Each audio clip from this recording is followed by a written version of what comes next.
pagi semuanya. Semoga kita semua tetap dalam keadaan sehat ya. Oke, baik, kali ini kita masuk ke materi yang baru. Setelah kemarin kita membahas tentang teks hasil percobaan dan juga teks pidato persuasif. Baik, cerpen itu adalah kependekan dari cerita pendek. Nah, cerita pendek itu memang selalu lebih dekat atau lebih sering dikenal dengan cerpen. Cerpen ini adalah materi penting dalam pelajaran bahasa Indonesia. Kenapa?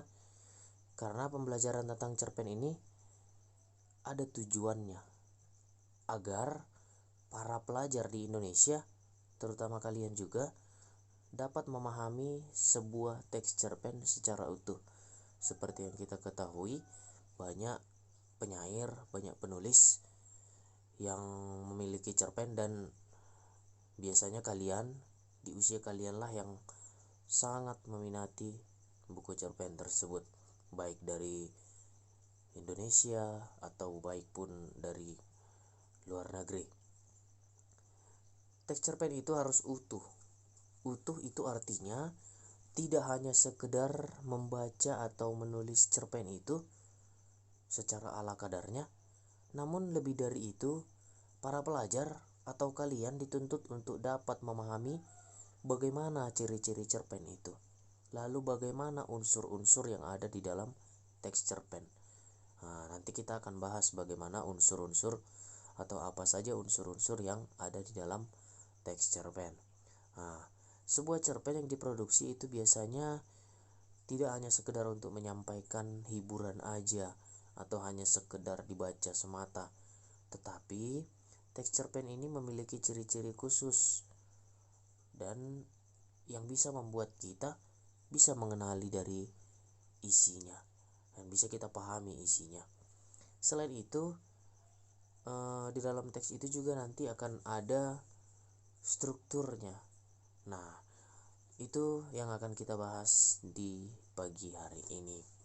Maka dari pembelajaran hari ini kalian diharapkan dapat mengetahui tentang pengertian dari cerpen, dapat mengetahui tentang ciri-ciri bagaimana itu cerpen, lalu bagaimana unsur-unsurnya dan bagaimana struktur, dan pada akhirnya nanti kalian akan bisa membuat teks cerpen sendiri. Baik, kita mulai dari pengertian. Apa sebenarnya cerpen itu? Cerpen atau cerita pendek adalah jenis karya sastra yang berbentuk prosa dan bersifat fiktif, yang menceritakan atau menggambarkan sebuah kisah yang dialami oleh seorang tokoh secara ringkas, disertai dengan berbagai konflik atau masalah, dan terdapat penyelesaian atau solusi dari masalah yang dihadapi oleh tokoh tadi. Apa itu fiktif? Fiktif itu adalah tidak nyata atau hayalan. Jadi sekiranya pun sebuah cerpen itu diangkat dari kisah nyata, karena kita mengetahui ada juga cerpen yang diangkat dari kisah nyata atau novel yang diangkat dari kisah nyata, nah itu tetap bersifat fiktif karena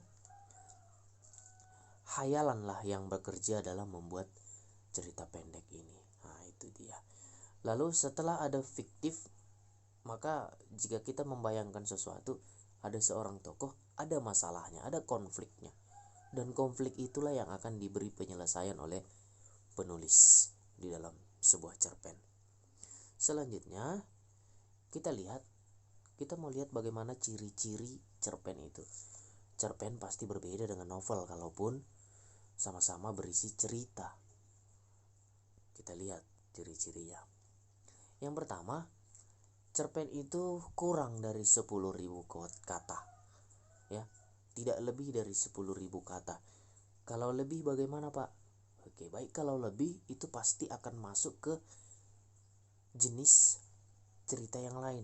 Bisa jadi cerbung, cerita bersambung, bisa jadi masuk ke novel. Nah, itu dia, novel pendek. Nah, itu dia.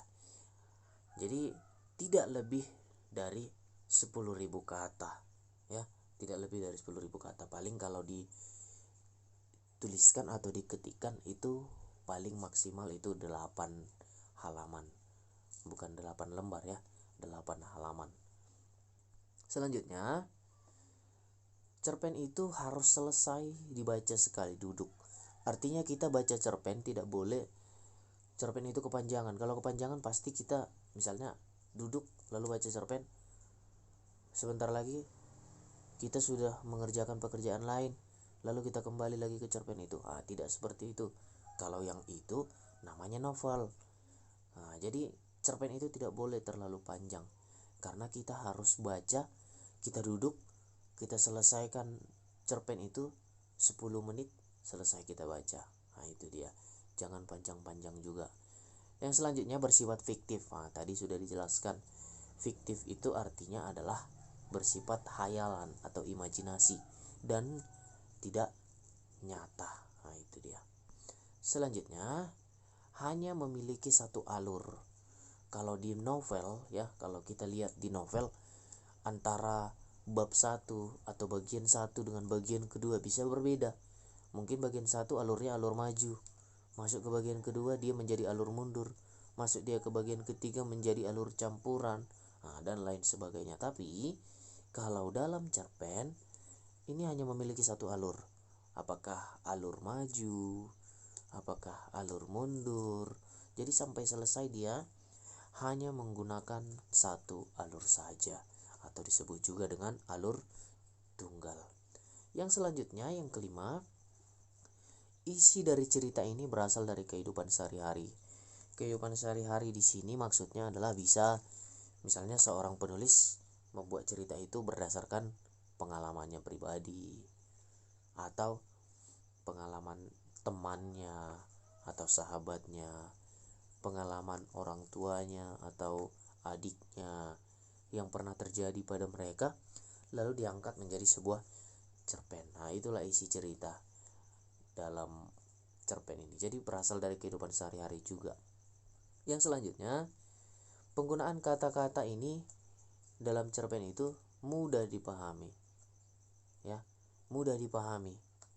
Tidak menggunakan bahasa-bahasa yang susah atau sulit. Lalu bentuk tulisannya singkat. Itu lebih pendek dari novel. Kita tahu tadi kurang dari 10.000 kata ya. Yang selanjutnya, penokohan dalam cerpen sederhana. Artinya penokohan dalam cerpen ini tidak boleh terlalu banyak, atau tidak boleh memiliki sifat yang berubah-berubah. Itu kalau itu dibilang itu nanti masuk ke novel. Maka kalau kamu melihat melihat cerpen, tokohnya itu pasti sederhana saja, paling tidak lebih dari 10, atau mungkin bisa jadi hanya 2, atau bahkan hanya 1. Itu dia bercerita untuk dirinya sendiri, bisa. Itu dia. Selanjutnya, mengangkat beberapa peristiwa saja dalam hidup. Jadi tidak semua sistem kehidupan atau apa yang ada dalam hidup, tidak semua diceritakan dalam cerpen, tapi pilih satu contoh tentang bagaimana seorang anak bisa menghargai orang tuanya, bagaimana misalnya orang tua bisa menyayangi anaknya, dan lain sebagainya. Itu satu saja. Itu dia. Yang selanjutnya, kesan dan pesan yang ditinggalkan sangat mendalam sehingga si pembaca ikut merasakan isi cerpen tersebut. Ini kesan dan pesannya itu harus mendalam. Kalaupun singkat ceritanya, tapi kesannya atau pesannya itu harus mendalam. Artinya dalam cerpen itu pasti ada unsur moralnya. Sehingga unsur moral itulah yang diambil oleh si pembaca. Lalu alur cerita itu juga yang diambil si pembaca, sehingga pembaca atau kita sendiri yang membaca cerpen itu ikut merasakan isi dari cerpen tersebut. Begitu dia ciri-ciri cerpen. Oke, selanjutnya kita masuk ke unsur-unsur teks cerpen. Unsur-unsur teks cerpen sama seperti unsur-unsur teks yang lain, teks cerita yang lain seperti novel, ada fabel, juga ada cerita-cerita yang lain, cerita-cerita narasi. unsurnya ada dua, yaitu intrinsik atau unsur yang berada di dalam karya, dan kedua unsur ekstrinsik atau unsur yang berada di luar karya. Baik, selanjutnya kita masuk ke yang pertama, unsur intrinsik cerpen. Unsur intrinsik cerpen itu adalah unsur yang berada di dalam karya.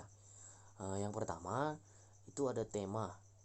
Tema adalah ide pokok sebuah cerita, dan diyakini dan dijadikan sumber oleh penulis dalam ceritanya.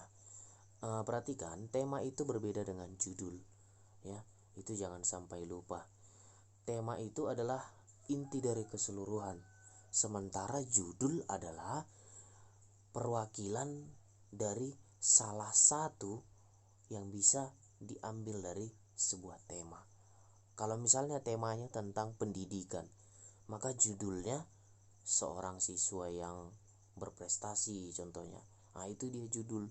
Maka judul itu adalah bagian dari tema, ya.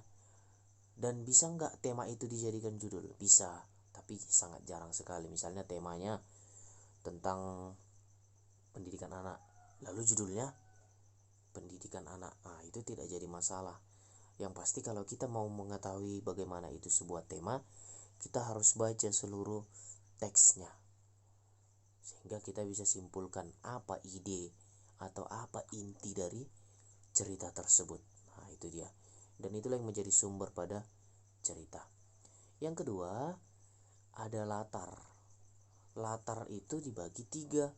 Ada latar tempat, ada latar suasana, ada latar waktu. Itu. Dan 3 latar ini selalu ada dalam sebuah cerpen. Sebuah cerita harus jelas di mana berlangsungnya. Misalnya di sekolah cerita tersebut, atau di rumah, atau di mall. Itu dia. Lalu kapan terjadinya akan ada di dalam cerpen itu. Waktunya, jamnya, itu akan ada selalu dalam sebuah cerita. Lalu suasana. Suasana ini adalah perasaan yang muncul dalam teks. Contoh, suasana gembira, suasana sedih, dan lain sebagainya. Lalu ketiga itu tadi, itu berlangsung secara sistematis dalam cerita, tergantung bagaimana si penulis ingin menyampaikan ceritanya. Yang selanjutnya ada alur atau disebut dengan plot. Ini adalah susunan peristiwa atau kejadian yang membentuk sebuah cerita. Maka bagaimana cerita itu bisa berlangsung dari awal sampai akhir. Itulah alur. Kita lihat, alur itu menjadi 3. Ada alur maju, ada alur mundur, dan juga ada alur campuran. Kalau alur maju itu adalah rangkaian peristiwa yang urutannya sesuai dengan urutan waktu kejadian, atau cerita yang bergerak ke depan terus. Artinya mulai dari hari ini baru ceritanya berlanjut keesokan harinya, lalu selanjutnya masuk ke peristiwa selanjutnya di minggu depan, bulan depan, begitu selanjutnya. Jadi tokoh di sini berjalan secara maju dan waktunya maju. Jadi apa-apa saja yang dilakukan oleh, atau kegiatan apa saja yang dilakukan oleh tokoh itu waktunya berlanjut mulai dari awal sampai akhir. Nomor 2, ada alur mundur.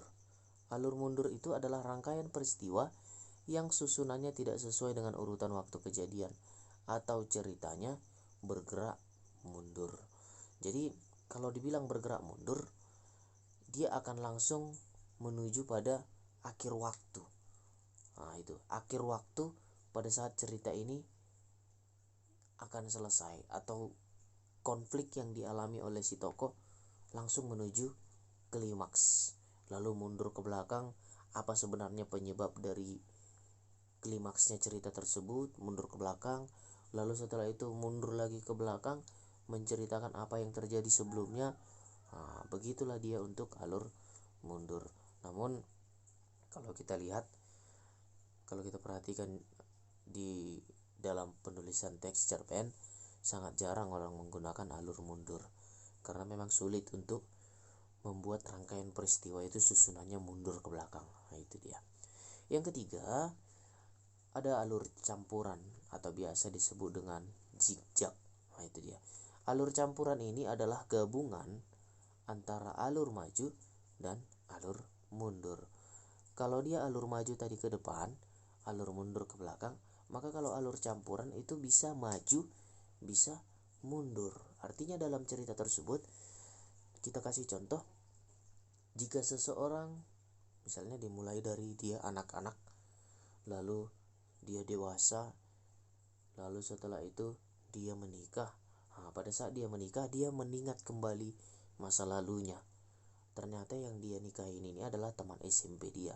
Bagaimana pengalaman mereka selama SMP, dia ingat kembali ke belakang dan diceritakan dalam cerpen tersebut.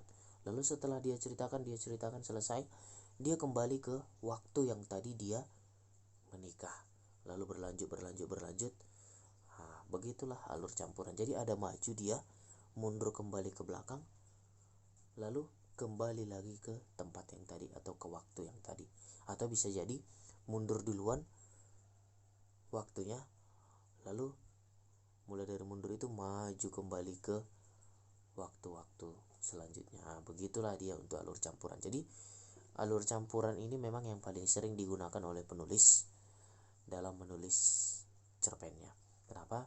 Karena agak lebih gampang atau lebih mudah dari alur mundur, karena alurnya bisa kita alihkan waktunya. Nah, itu dia yang membedakan. Yang selanjutnya, alur itu memiliki beberapa tahap, yaitu yang pertama ada pengantar. Pengantar ini adalah bagian cerita yang berupa lukisan, waktu, tempat, atau kejadian yang merupakan awal cerita, di mana cerita itu dimulai. Nah, itu adalah pengantar. Yang kedua, penampilan masalah, atau disebut juga dengan bagian yang menceritakan masalah yang dihadapi oleh pelaku cerita. Yang selanjutnya, ada puncak ketegangan atau disebut dengan klimaks. Pada klimaks ini, masalah dalam cerita sudah sangat gawat dan konflik telah memuncak, dan bahkan ada masalah itu yang hampir tidak bisa diselesaikan dalam cerita tersebut.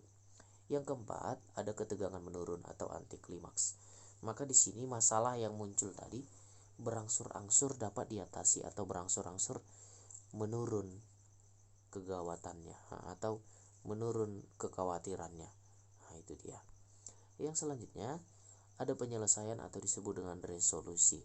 Dalam resolusi, masalah telah dapat diatasi dan biasanya masalah itu sudah selesai, dan tokoh itu pasti apakah mereka berdamai, atau mungkin salah satu tokoh meninggal dunia, atau mungkin pada akhirnya mereka yang memiliki konflik itu menikah, begitu, dan lain sebagainya.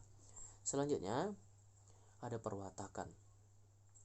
Perwatakan ini adalah bagaimana kita bisa menggambarkan watak atau karakter tokoh dalam cerpen tersebut, dan bisa dilihat dari 3 segi ya.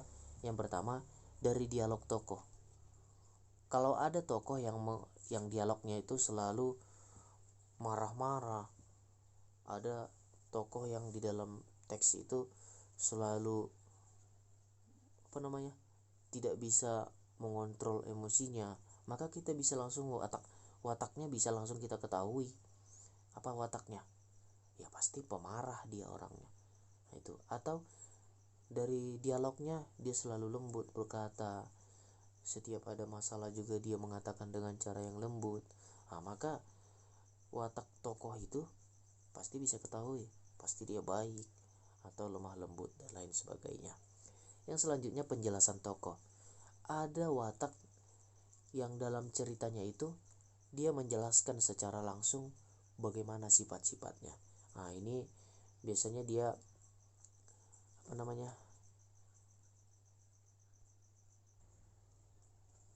di sini dia menjelaskan sifatnya secara langsung. Maka ini biasanya kalau penjelasan tokoh ini dia akan ada hubungannya nanti ke sudut pandang Berarti di sini sudut pandangnya adalah orang pertama karena dia menjelaskan dirinya sendiri. Ya. Sudut pandang pertama itu adalah menggunakan aku. Maka akuan. Begitu dia. Yang ketiga, penggambaran fisik tokoh. Dari watak fisik tokoh itu bisa disampaikan. Ya. Bagaimana bentuk tubuhnya atau bagaimana wajahnya. Nah, itu bisa mencerminkan atau bisa menunjukkan watak seseorang. Nah, itu contoh wajahnya seram. Nah, maka bisa digambarkan di situ, oh pasti ini orangnya bijaksana. Nah, itu kalau misalnya kan, atau wajahnya itu lembut. Nah, bisa digambarkan wataknya ini, oh pasti ini orangnya baik ini. Nah, itu. Tapi itu kalau dalam cerpen pasti akan bisa kita ketahui. Walaupun dalam kehidupan nyata kadang ada sebaliknya, orang yang seram justru baik, atau orang yang lemah lembut justru malah menjadi orang jahat. Nah, itu dia. Selanjutnya adalah tokoh. Kalau tadi perwatakan, sekarang tokoh. Tokoh itu adalah orang-orang yang ada dalam cerita dan biasanya banyak mengambil peran dalam cerita tersebut. Tokoh itu dibagi menjadi 3, yaitu tokoh protagonis atau tokoh utama pada cerita, atau biasa juga kita kenal dengan orang yang baik dalam cerita tersebut. Yang selanjutnya, yang kedua adalah tokoh antagonis, yaitu tokoh penentang atau lawan dari tokoh utama. Lawan dari tokoh utama, karena kita kenal tokoh utama dengan baik, maka antagonis adalah orang atau tokoh yang sifatnya jahat. Dan yang ketiga, tokoh tritagonis. Tritagonis ini adalah penengah dari tokoh utama dan tokoh lawan. Artinya dia berada di tengah-tengah, tidak mendukung pro, tidak mendukung antagonis. Nah, itu dia biasanya memisahkan perdebatan antara protagonis dan antagonis. Nah, begitulah fungsinya tritagonis itu. Selain itu, sebenarnya ada jenis tokoh yang lain, yaitu berdasarkan perannya dalam sebuah cerita. Ada tokoh utama, ada tokoh pembantu, ada juga tokoh figuran. Nah, itu dia. Nanti kamu perhatikan kembali jenis-jenis tokoh yang lain, kamu searching ya. Yang selanjutnya ada sudut pandang. Nah, ini tadi yang ada hubungannya dengan perwatakan. Yang kedua tadi, akuan. Sudut pandang itu adalah posisi pengarang dalam cerita. Bagaimana si pengarang mengambil bagian dalam cerita tersebut. Bisa menggunakan orang pertama, bisa juga menggunakan orang ketiga. Kalau dia menggunakan orang pertama, ciri-cirinya adalah menggunakan kata aku. Aku adalah seorang wira swasta yang bekerja di suatu perusahaan. Pada saat itu, ketika aku bekerja di perusahaan tersebut, nah itu dia, pakai aku semua. Aku bekerja dengan baik, aku bertemu dengan seorang wanita yang cantik dan lain sebagainya. Lalu yang kedua, menggunakan orang ketiga. Orang ketiga ini menggunakan kata ganti dia. Maka yang dia gunakan di sini adalah dia. Maka dalam sudut pandang ini, pengarang itu mengetahui segalanya karena dia menggunakan dia. Nah, itu dia. Dia menceritakan orang lain yang diambilnya dalam cerita tersebut. Dia menuliskan sebuah cerita, tapi dia menceritakan orang-orang yang ada dalam cerita tersebut secara keseluruhan, dan dia tahu bagaimana letak sifat yang dimiliki oleh tokoh tersebut. Nah, itulah dia sudut pandang. Nanti bisa kamu searching juga di internet, ada 6 jenis sudut pandang. Sudut pandang orang pertama pelaku utama, ada juga sudut pandang orang pertama pelaku tambahan atau sampingan, ada juga yang ketiga orang kedua pelaku utama, ada orang kedua pelaku sampingan, juga ada orang ketiga utama, ada orang ketiga pelaku sampingan. Nah, itu kamu pahami nanti kalau kamu searching ke internet secara lengkap. Nah, sebenarnya ada 6 itu yang lengkap. Selanjutnya ada amanat. Nah, amanat itu adalah pesan atau nasihat yang disampaikan pengarang melalui sebuah cerita. Nah, bagaimana pesan itu disampaikan, itu tergantung pada bagaimana temanya. Pesan ini sebenarnya berangkat dari tema. Kalau dia tema pendidikan, maka akan ada hubungannya dengan pendidikan itu pesannya. Contoh, rajin-rajinlah belajar agar pendidikanmu atau agar masa depanmu bisa berhasil. Nah, begitu dia. Yang selanjutnya, kita masuk ke unsur ekstrinsik. Unsur ekstrinsik ini adalah unsur yang berada di luar sebuah karya, namun dia tetap memiliki kaitan erat dengan isi cerpen. Perhatikan yang pertama, latar belakang pengarang. Kalau disatakan latar belakang pengarang, maka bisa kita sampaikan atau bisa kita ketahui bahwa cerita pendek itu berasal dari pengarang yang bagaimana. Apakah pengarang yang di kehidupannya baik-baik saja, atau pengarang yang memiliki banyak masalah. Nah, maka biasanya isi cerpennya itu disesuaikan dengan apa yang dia alami. Nah, itu dia. Bagaimana pengalaman pribadinya, itu pasti akan ada beberapa kalimat atau beberapa masalah yang dimasukkan ke dalam cerpennya. Yang selanjutnya, ada latar belakang dari masyarakat atau kondisi latar belakang masyarakat ini pasti mempengaruhi isi dan jalannya cerita. Artinya di mana tinggal si penulis tersebut pasti akan terngiang atau terbersit sedikit pada saat menuliskan cerpen tersebut apa yang terjadi di masyarakat atau apa yang terjadi di sekitar mereka. Yang selanjutnya, adanya biografi. Biografi ini adalah biodata lengkap. Kalau dikatakan biografi berarti mulai nama, tempat tanggal lahir, juga pendidikan pengarang. Pengarang yang lulusan SMP berbeda dengan pengarang yang di usia SMA. Karena apa? Karena kosakata atau kata-kata yang mereka miliki itu pasti berbeda. Ya, tingkat SMA pasti lebih banyak mengetahui kosakata daripada anak SMP. Atau apa yang dialami oleh anak SMP itu pasti lebih sedikit daripada apa yang pernah dialami oleh SMA. Sehingga sumber-sumber mereka untuk menuliskan sebuah cerita pendek itu pasti akan berbeda. Yang selanjutnya, ada aliran sastra. Aliran sastra ini ia mempengaruhi gaya bahasa. Artinya anak SMP yang baru mengetahui sebuah sastra pasti akan berbeda itu bagaimana cara penyampaiannya dengan yang anak kuliah yang sudah memang benar-benar terjun di bidang sastra, atau dia sudah pelajari bagaimana sebenarnya sebuah sastra itu. Nah, itu pasti akan berbeda. Nah, itu dia hasilnya. Maka aliran sastra tadi sangat mempengaruhi bagaimana terciptanya sebuah cerpen. Yang kelima, ada kondisi psikologis. Apakah pada saat menulis cerpen itu si penulis itu sedang dalam keadaan senang, atau dalam keadaan suka, atau dalam keadaan duka, atau bahkan dalam sedih. Itu akan berpengaruh ke dalam cerita yang muncul dalam cerpen tersebut. Nah, itu mood seorang penulis pasti akan berpengaruh ke cerpennya. Maka kalau menulis sebuah cerpen, kalau kita moodnya sedang sedih, maka yang muncul dalam cerpen kita pasti akan sebuah kesedihan, atau apa penyebab sedih kita itu pasti akan menyebabkan kita menjadi marah. Nah, itu.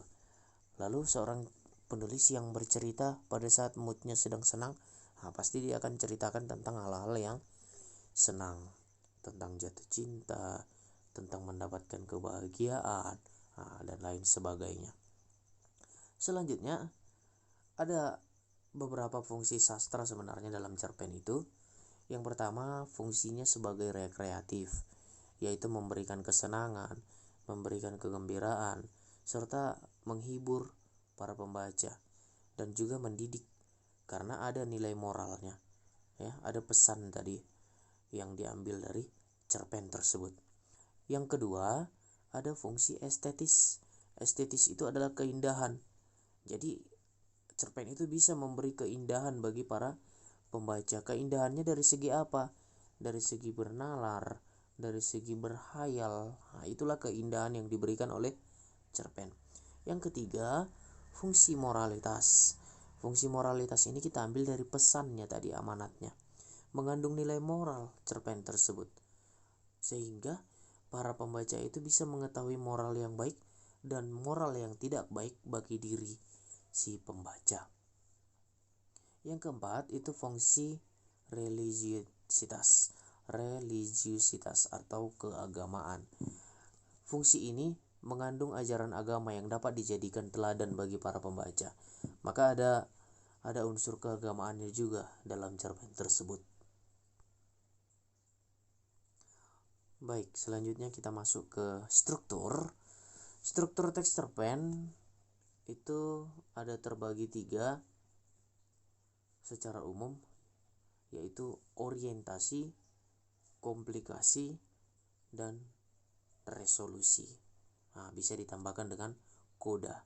Namun secara lebih lengkap, inilah dia struktur teks cerpen yang lengkap. Yang pertama itu adalah abstrak atau abstraksi. Abstraksi ini adalah gambaran umum secara keseluruhan mengenai berbagai situasi, peristiwa, dan bermacam unsur lain dalam cerita. Dalam tahap ini, ide kasar artinya ide umum, secara umum, penulis itu dimunculkan, ya. Namun belum ada awal yang benar-benar konkret. Artinya masih cerita awal, masih gambaran dari cerita tersebut, masih gambaran umumnya. Yang kedua, ada orientasi. Orientasi ini adalah pengenalan situasi cerita. Artinya bagian ini memperkenalkan setting atau latar cerita, baik dari segi waktu, tempat, maupun suasana atau peristiwa. Nah, di sini diperkenalkan tokohnya. Bagaimana adegan-adegan itu dimulai dalam sebuah cerpen. Bagaimana cerpen itu dimulai. Nah, itu dia. Jadi bisa diperkenalkan tokoh, bisa diperkenalkan waktu, bisa juga yang diperkenalkan itu adalah suasana dalam cerpen itu. Yang ketiga, ada komplikasi hingga klimaks. Komplikasi itu adalah awal mulainya muncul masalah. Maka komplikasi itu, konflik itu mulai muncul hingga pada akhirnya dia menuju ke klimaks. Klimaks itu adalah masalah memuncak. Maka dalam komplikasi dan klimaks, disinilah dijelaskan bagaimana sebab akibat dari konflik yang muncul. Ada sebuah konflik atau masalah, akibatnya apa? Nah, itu penyebab masalah itu apa? Nah, itu dijelaskan dalam komplikasi dan akan selalu muncul dalam komplikasi hingga klimaks. Dan biasanya komplikasi itu juga mulai berbentuk dan mulai mengubah atau memperlihatkan karakter tokoh yang sebenarnya. Bisa dalam komplikasi ini akan selalu muncul, sudah mulai muncul sifat-sifat dari tokoh tersebut. Seperti yang kita ketahui tadi, kita mengetahui perwatakan itu dari mana? Dari dialog tokoh, dari penggambaran si tokoh, atau dari fisik tokoh. Maka akan muncul itu. Konflik yang dialami pada akhirnya menuju pada klimaks, dan bagian cerita yang paling mendebarkan dan permasalahannya itu hampir mencapai batasnya dan mungkin hampir tidak dapat diselesaikan oleh tokoh tersebut. Di bagian komplikasi dan klimaks ini juga menentukan bagaimana nasib dari tokohnya. Bagaimana nasib si protagonis, bagaimana nasib si antagonis. Begitu dia. Biasanya plot yang terjadi adalah keberhasilan atau justru kegagalan si protagonis. Maka tetap berangkat dari si protagonis atau si tokoh utama, tokoh yang baik tadi. Kira-kira tokoh baiknya bagaimana? Apakah berhasil atau tidak? Nah, itulah dia komplikasi hingga klimaks. Yang keempat, evaluasi. Evaluasi ini berisi tentang konflik atau berbagai masalah lain yang telah memuncak mulai mendapatkan pencerahan. Nah, masih mendapatkan pencerahan ya, masih mulai mendapatkan solusi. Evaluasi adalah tahap ketika konflik bisa jadi diselesaikan atau benar-benar berhasil menghentikan keinginan atau tujuan dari tokoh utama. Dari evaluasi ke resolusi. Di resolusi adalah penjelasan maupun akhir dari cerita. Nah, itu dia. Di dalam resolusi ini adalah akhir dari konflik. Maka masalah yang muncul tadi itu selesai di bagian resolusi. Nah, itu dia. Maka di bagian resolusi akan nampak dia kondisi akhir yang dialami oleh tokoh utama itu bagaimana. Apakah kesedihan atau sad ending, atau kebaikan atau kebahagiaan, atau disebut dengan happy ending, dan lain sebagainya. Yang keenam, koda. Koda ini adalah penutup atau akhir dari keseluruhan cerita. Dan koda ini biasanya berisi tentang pesan atau amanat yang ingin disampaikan oleh si pengarang. Koda ini berisi kesimpulan juga, ya, berisi kesimpulan dari seluruh isi cerita, seperti interpretasi penulis atau gambaran si penulis mengenai kisah yang disampaikan. Tapi harus kamu ingat, tidak semua cerita pendek memiliki koda. Karena cerita pendek ini adalah cerita yang dituliskan dengan cara tidak dengan cara belak-belakan, ya. Kita ketahui isinya, atau kita ketahui temanya, atau kita ketahui intinya setelah kita baca keseluruhan isinya. Nah, itu dia. Tapi kalau misalnya fabel, ya fabel dengan melihat judul juga kita sudah ketahui isinya bagaimana. Nah, itulah perbedaannya antara fabel dan cerpen. Cerpen itu biasanya tidak disampaikan secara belak-belakan. Nah, perhatikan, ini bukan tugas sebenarnya, tapi ada hal yang harus kamu lakukan. Kamu lihat contoh analisis struktur teks cerpen, situsnya sudah ada Bapak kirimkan, www.juryindonesia.blogspot.com, tahun 2018, bulan November atau bulan 11, yang judulnya struktur cerpen dan bagaimana contoh analisis.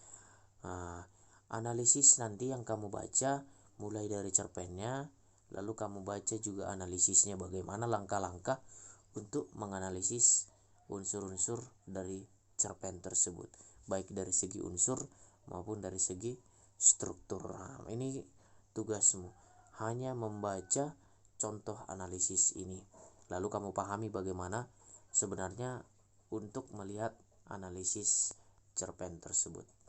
Baik, terima kasih karena telah hadir pada pagi hari ini, sudah mengikuti pembelajaran online kamu. Selamat belajar dan tetap semangat dalam mengikuti pembelajarannya. Selamat pagi semuanya.